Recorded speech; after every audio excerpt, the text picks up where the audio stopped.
My name is Mike. I'm 27 years old and currently working at a franchise bakery. For the past year, I've been blamed for my colleagues' mistakes, which eventually led to my dismissal. The person who pinned the mistakes on me was my coworker, John. He's also 27, but he's been working here longer than I have. John dropped out of college in the summer of his freshman year and bounced around various part-time jobs before getting hired at this bakery. However, John, despite being friendly, makes a lot of mistakes. He wants to be seen as someone who can handle a lot, but he tends to take on too much. The manager has often been worried about him trying to handle more than he can manage, especially since I started working here. John has repeatedly messed up orders, overcooked the bread, misheard customer orders, and sometimes even forgot to pass on important messages to the manager. Before I started, he didn't make so many mistakes, but once I joined, he might have seen me as a rival and started making more errors. Realizing that he was in trouble, John began cleverly shifting the blame for his mistakes onto me. The manager, who liked John from the start, believed everything he said and thought I was responsible for the major order errors, wrong customer orders, and miscommunications. I kept insisting that it wasn't me, but the manager wouldn't listen. There were many tasks that only the manager could do. So, the manager was busy making bread almost all by himself, and he didn't have enough time to clearly remember who answered the phone. The manager trusted John's word and started treating me poorly. No matter how much I insisted that I wasn't to blame, the manager always believed John. Since we aren't salesmen who work outside the bakery, I couldn't provide any proof that I wasn't present when the mistakes happened. Initially, I couldn't prove that I didn't take those orders or make those errors. But eventually, I started signing my name on the orders I took and reported everything to the manager to ensure transparency. Even so, the manager would say, "You must have done it." I probably just forgot checking it because I was busy and still didn't believe me. This is just too much. But there was a reason why the manager was so taken with John. When he was young, the manager mastered the art of making hard bread overseas, and after 6 years of training, he returned to the US and opened this bakery in Denver. Adam Bakery was apparently the name of someone the manager had been indebted to in the past, and he was so deeply attached to this person that he even got permission to use it as the name of his shop. However, despite his deep attachment to the shop, the manager's efforts did not bear fruit. In the US, it seems that hard bread is less popular and harder to sell compared to popular sweet breads or savory breads. The manager had a very tough life for several years after opening the shop. 5 years after opening the shop, his wife, frustrated that their lives hadn't improved, angrily said, "I can't wait for this shop to become profitable any longer. I want to have a baby soon, but this shop is always in the red." The manager's ex-wife must have reached her limit. Despite the manager's attempts to change the product lineup, the next day, his ex-wife packed her things and left the house. The manager repeatedly visited his wife's parents' home, pleading, "I'll start making bread that sells, so please come back." But her feelings had completely cooled, and no matter how much he tried to persuade her, she didn't change her mind about wanting a divorce. Soon after, their divorce was finalized through mediation, and the manager ended up divorcing his wife. Suddenly alone and still struggling with the business, the manager found himself growing lonely. A few years later, he fully trusted John, who had joined the company right out of high school. John was a bit cunning but very good at ingratiating himself with the manager. The manager always looked genuinely happy when talking with John, thinking that if he were just another colleague without any real talent, they could have had fun chatting. Therefore, even if the manager noticed something odd about John, he probably never intended to see him as a bad guy. In the end, the manager told me, repeating mistakes like this affects customer trust. And lately, there's been a lot of overordering, leading to increased losses. I'm sorry I suggested making you a full-time employee, but don't you think it's hard for you to continue here? With that, I was abruptly fired. Unable to buy a car due to low wages, my bike, which I bought when I first got the job, creaked with every pedal. After getting the job, I started living alone in a place I could reach by bike to save costs. For 5 years since getting hired, my bike, used daily, had started to rust in places and creaked more and more. But no matter how long I worked at the bakery, there were hardly any promotions, and my wages remained low. As a result, I was always living on the edge. However, since the manager always praised my baking skills, I worked hard with the strong belief that I would hone my skills here, and someday I'd become a great baker. Eventually, I might even take over this shop. I lived for that sweet dream. However, after the deliciousness of the bread spread and after hiring Mike and me, sales began to stagnate. Recently, Adam Bakery, unable to keep up with the recession and the wave of price increases, had to become a franchise. Before our store became a franchise, there were times when sales were extremely bad and our paychecks were delayed. During such times, I sometimes had to ask my family for support. It might not be the right thing to do, but that's how it goes with small businesses. With the store barely scraping by, hoping for a raise was out of the question. Of course, I couldn't afford to replace my bike, so I kept using it even though it was wristed. The manager always praised my skills.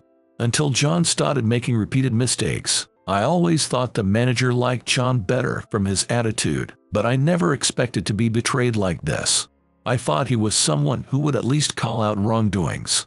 I learned for the first time from this incident that some people can't make fair judgments as I had thought. It was really shocking when I wasn't believed despite everything I had done.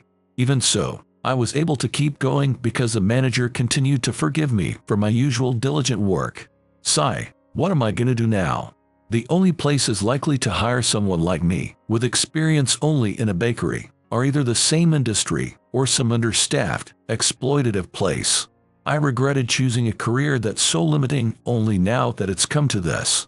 It's always hard to pedal, but today, my bike feels especially heavy.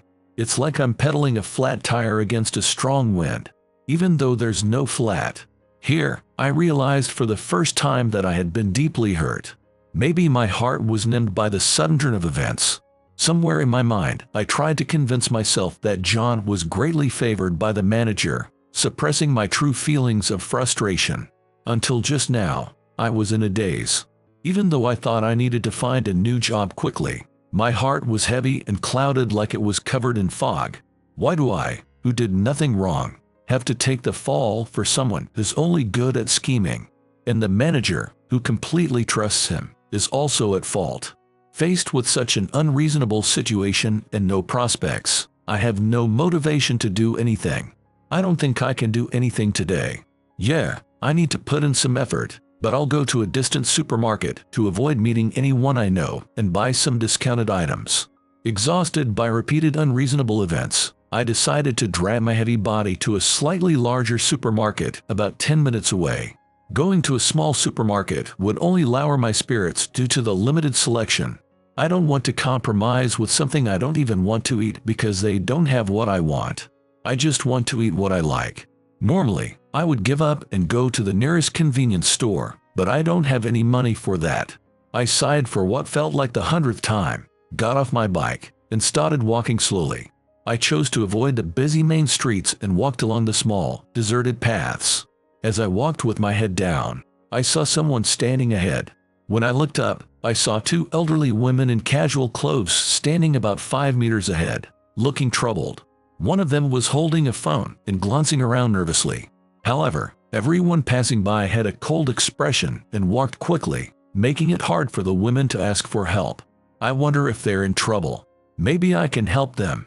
I thought and hurried over to them, pushing my bike along. "Excuse me, you look like you're having some trouble. Can I help you?" I asked.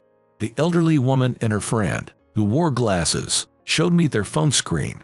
"We heard there's a new ethnic cuisine restaurant around here, but we can't figure out where it is from the map on their website," she explained. I looked at the screen, and indeed, the map was very basic and hard to understand. This area has many narrow alleys, and the simple map didn't indicate which small street to turn at. I didn't know the restaurant either since it had just opened recently. "Are you from around here? If you know the place, could you tell us where it is?" she asked. Let me see. Maybe it'll show up on the navigation app," I suggested. Since the restaurant was new, it might not be listed yet, but it would take too long to try every alley with the two women. I couldn't just leave them. So I opened the map app and typed in the restaurant's name. Unfortunately, the name didn't come up. Next, I entered the address from the website, and one building popped up. Okay, if you go down the second alley from here for a while, you'll see a small pharmacy. Turn right there, and after walking straight for a bit, the restaurant will be on the left, I explained. The directions were a bit complex, so the women looked puzzled and asked, "Could you say that again? We'd like to take notes." "Actually, I'm heading home anyway, so I can walk you to the restaurant," I offered. They looked relieved and one of them said, "Oh, thank you. We might get lost again by ourselves. If you don't mind, we'd appreciate it." Luckily, the restaurant was nearby, so it wouldn't be too much trouble to walk there. I stood in front of them and said, "All right, I'm not familiar with the place either, so I can't guarantee smooth directions, but please follow me." I started walking slowly, leading the way. "Thank you so much. I've had trouble with my legs since I turned 70, so I can't walk too much. It's scary to think we might get lost. You've been a great help. Thank you again, especially after your work," she said. Walking behind her, the other elderly lady spoke in a gentle voice. "I'm glad to hear that. Oh, and if you don't mind, you can hold onto my arm." Though she had a cane, the elderly lady seemed to walk with some trepidation, so I offered, "Would that be all right? Actually, even with my cane, I've been having trouble lately." "Young man, you're very observant. Then, could I take you up on your offer?" She folded her cane slightly and gently held onto my arm, walking a bit unsteadily. "I'm glad I could be of some help. Please don't worry about it. It's something I want to do." When think face to face like this, I couldn't think of a good response. However, they didn't seem to mind my awkward reply. They thanked me again, praised me as a rare, wonderful young man, and then cheerfully talked about looking forward to trying ethnic cuisine for the first time. After about a 10-minute walk, we arrived at the restaurant. The country's flag was displayed outside, and though the sign was small and a bit hard to see, it was there. "Isn't this the place?" "Oh, yes. The name matches too. Thank you, young man, for considering my friend's feet and escorting us all the way here. Oh, I'm sorry for the late introduction. My name is Susan. Please let me thank you again if we get the chance. I'm glad we made it safely." "Oh, don't worry about it. It's no big deal." I wondered if she was still working. Even when I politely declined, she insisted on giving me her business card and told me to meet again sometime, and then we parted ways. Though a company name was written on the card, I was too tired to look it up and carefully placed it in the card slot of my wallet so as not to bend it. Well, time to head home. Despite being tired, I felt much better than before, happy that I could help them, and headed home in good spirits. From the next day, I started job hunting right away. However, every job listing seemed to require skills or experience in an office job, which I didn't have. Of course, there were other industries, but I often felt discouraged by strong-willed people, making it hard to find a suitable workplace. Besides, with my only work experience being in a bakery, it seemed like I could only get a part-time job. If only I had some qualifications in office work or forklift operation, I wouldn't have trouble finding a job. Why didn't I notice that sooner? In high school, even though students were supposedly free to choose their own paths, there was immense pressure to get into schools with good test scores. We struggled with teachers who were obsessed with test score supremacy. They only cared about scores and the reputation of the school, never considering what the students actually wanted to do. It's no wonder, though, most teachers have only ever worked within the school system and know nothing else. So how could they say a job is good unless they've actually talked to someone who knows about it? Looking back, I realize I blindly followed their advice and ended up in college without any goals. Because of that, I struggled both in earning credits and during job hunting. But when I opened my eyes to reality, I realized that liberal arts majors have a tough time from enrollment to employment, unlike science majors who can develop specific skills. Unlike the people around me who had good communication skills, I didn't gain any qualifications like accounting. So, I jumped at the chance to work part-time at this bakery when I saw the job posting. Starting as a part-time worker with no baking experience, I surprisingly had a knack for it. Before I knew it, I was kneading dough and even taking charge of the baking. as my responsibilities kept growing. 3 years and a bit after I started working there, my boss said to me, "You not only have passion, but also a natural talent. Plus, you catch on really quickly, which has been a huge help. How about it? If you're interested, would you like to become a full-time employee at Adam Bakery?" I was never particularly good at cooking, but I always loved baking sweets. Still, as an amateur, I never thought I'd hear those words said to me. The happiness I felt at that moment was incomparable to when I got accepted to the college my high school teacher Emily suggested. It was incredible to hear that I was useful in a path I chose for myself. From that day, I officially became a full-time employee at Adam Bakery. Life as an employee wasn't easy, but working under a skilled baker who appreciated my abilities made each day fulfilling. Truly, life is unpredictable. I was feeling down, looking at job sites and magazines, realizing how few jobs seemed feasible for me. But I knew living on unemployment benefits alone wouldn't last long. I couldn't afford to be picky, but my natural clumsiness made it hard to apply for just any job. Sigh, what should I do? Even as I worried, my stomach was growling. It was the evening of the 5th day since I got fired. As I walked to the supermarket along the same route as the day I got laid off, I saw Susan standing in the same spot as before. Unlike last time, she was dressed sharply in a formal clothes with her hair neatly done. "Oh, it's you." I was so overwhelmed by her appearance that I stumbled over my words, but Susan smiled warmly at me. "Long time no see. I've been waiting to hear from you, but then I realized that you wouldn't contact me just to say thank you. I tend to make mistakes like this sometimes. Sorry for being late." "Oh no, not at all. You didn't need to go out of your way to come here," I replied nervously. Susan agreed with understanding, seemingly satisfied with my response. Honestly, I was in such trouble that day. People our age get lost using apps sometimes. Plus, my phone is old and the battery dies quickly, so I couldn't use it.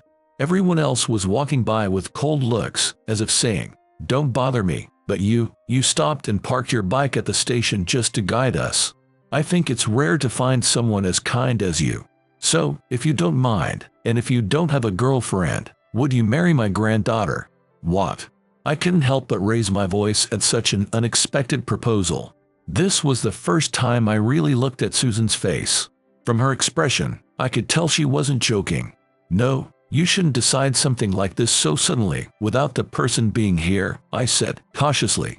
"Oh, my granddaughter keeps getting involved with interest-worthy men, and she seems exhausted. So, I thought she'd definitely be happy with someone as good as you. Well, there is the matter of compatibility, so could you meet and talk to her once?" Well, with her right in front of me, I couldn't outright say that I didn't want to meet her granddaughter. Besides, I wasn't likely to meet anyone just living my life like this, so I decided to at least meet her. Susan, despite being pushy, seemed like a good person from the way she talked and her expressions. So, I agreed to meet her granddaughter. Then she asked, "So, what do you do for work?" And I honestly told her that I had been laid off. When I briefly explained the reason, Susan became furious. "That store owner is unbelievable." Well, I shouldn't say this, but the fact that he has favorites among his employees tells you all you need to know about his character. It's good you didn't have to keep working in a place like that. "Hey, why don't you work for me?" Really? I couldn't believe I was being offered a lifeline in this situation. Before I knew it, I had secured a job at the department store run by Susan. Afterwards, Susan insisted on treating me to a thank you meal, and we headed to a restaurant. When we arrived, her granddaughter, whom Susan had contacted on the way, was already there. Seeing her, I immediately greeted her. "Nice to meet you. I'm sorry for the sudden call. My name is Mike.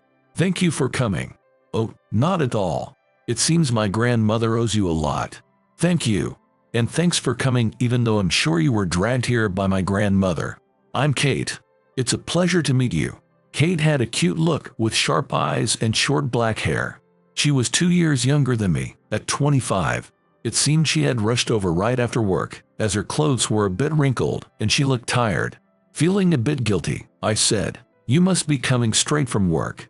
Let's just relax and enjoy the meal tonight." She smiled and said, "Thank you. Shall we go in?" noticing how her face, which gave a cool beauty impression when serious, became very charming when she smiled. I felt a bit uneasy despite having just met her. We sat down and chatted amiably for a while. Kate works in the women's clothing department of a department store owned by Susan. She mentioned that she always maintains a healthy diet and exercises regularly to wear the clothes from her store well. She also shared that she spends her days off reading and going for walks. When I mentioned that I would be starting to work there soon, Kate smiled and said, "Oh, I see. Nice to meet you," which I found really cute. Trying to keep a straight face, I focused on not noticing how happy Susan looked while watching us. Well, it seems Susan figured it out right away. How embarrassing. I was glad for my daily bike commutes that kept me tanned, as my face was probably a little red. To hide my nervousness, I kept a conversation going with Kate, which is unusual for my typically shy self. I usually get exhausted talking to people on dating apps who only reply with yes or short answers. In person, it seems different. We both tried to be considerate, which made the conversation flow smoothly. As our conversation continued and we both smiled more, Susan stood up, saying, "Well, I have some errands to run," paid the bill, and left in a hurry. Despite that, our conversation didn't stop. We continued chatting about random things and ended the meal pleasantly. That day, we exchanged contact information and, without explicitly planning it, started having meals together after work or on weekends. To be honest, I don't feel any romantic interest from her. Since then, I've been delivering stock to the clothing department or handling office tasks as a sort of handyman. Apparently, someone from the office left due to illness, and they urgently needed help, coinciding with my job loss. It seems to be a case of one door closes, another opens. I didn't help people expecting anything in return, of course, but thanks to Susan taking me in, I've been able to live without any worries, and actually, my life has become much more comfortable than before. Even after that, Susan often took me out to eat at various delicious places. Every time I met her, she didn't pry too much into my situation with Kate, and I started to enjoy the time I spent with her bright and talkative self. Not only with Susan, but after that, I also started going out for meals with Kate whenever our schedules matched. Kate always vented about work, then said, "You know, Mike, I feel really at ease when I'm with you. With my female friends, I often have to be considerate. But with you, or rather, with guys in general, I don't have to be. I've always wanted someone I could eat with whenever I felt like it," she said, smiling happily. That day, when I was trying to call Kate on the phone, Susan definitely said, "Didn't you say you wanted to meet a good person? Well, you found a good person." Then she went on to tell Kate exactly what I had done. So, Kate must know why she was introduced to me. And yet, when she says things like that, it probably means she's not interested in me. After all, I'm not very manly, and I'm rather shy. My face looks as pathetic as my personality. I don't think I'm extremely ugly, but I'm definitely far from being a fresh guy. So, back in my school days, I was such a shy guy that I never even got talked to by girls. There's no way that someone as cute and easygoing as Kate would ever be interested in someone like me. It's probably because of this that Kate feels comfortable enough to reach out to me whenever she wants, and if we both have time, we grab a meal or sometimes go window shopping together. She must think of our relationship as this easygoing, no strings attached kind of thing. So, no matter how much I enjoyed and felt at ease spending time with her, I knew deep down that she didn't see me as a potential romantic partner. That's why I decided not to confess my feelings. It was when I saw her friendly smile, and as we talked about how much she values Susan and her family, that I gradually started to fall for her. This feeling was new to me. If I were to hear now that Kate got a boyfriend, I probably wouldn't be able to handle it. Christmas is just around the corner. If something were to happen with her before then, the thought made me restless, and I decided to confess to her after work on Christmas. I'm surprised myself at how much I've changed my mind. But thinking about her ending up with someone else just because I wasn't honest with my feelings made me realize I couldn't wait any longer. I know that the department store will be incredibly busy on Christmas, so there's no way we'll be able to have dinner together. Kate told me she works until she's exhausted every year on this day and only gets to see her boyfriend 2 days later. There are only 5 days left until Christmas. Seeing how indifferent Kate seems, I'm probably gonna get rejected. But I can't hold it in any longer. I asked a stylish friend I miraculously made in college for some clothing brand recommendations, bought a few outfits that would suit me, and even practiced styling my hair to prepare for the big day. And then, after work on Christmas Day, I quickly changed clothes and waited for her in the hallway. About 15 minutes later, Kate came walking up, saying, "Mike, sorry I'm late. Good job today. There were so many customers today, and I got delayed cleaning up. Sorry about that. So, what did you want to talk about?" She had no idea what I was about to say and spoke cheerfully, while I fell silent for a moment. But then, gathering my courage, I said, "I know you probably don't feel the same way, Kate. But the thought of you being with someone else is something I can't bear." "Huh, what do you mean?" She never expected to hear something like this, and her voice rose in surprise, quite different from her earlier casual tone. "I've fallen in love with you. I know you don't see me that way, but I wanted you to know how I feel." I wasn't sure if I conveyed it well, but that was my honest feeling. She stood there frozen with a look of surprise on her face. But 4 years later, a new life was about to be born between us. When I reunited with Susan and she told me that, I was honestly shocked. I had gone to the restaurant planning to turn her down. Life truly brings unexpected encounters. Sometimes you are disliked and betrayed. But if you stay positive and value others, unexpected good fortune can come your way. I used to think of myself as just a mediocre guy with a knack for making bread, but I've realized that good things can happen to me too. Meeting wonderful people made me see that if I live with a beautiful heart, good things will happen. Susan is also very happy for Kate and me. From now on, to protect Kate and our baby, and to repay Susan's kindness, I want to work even harder.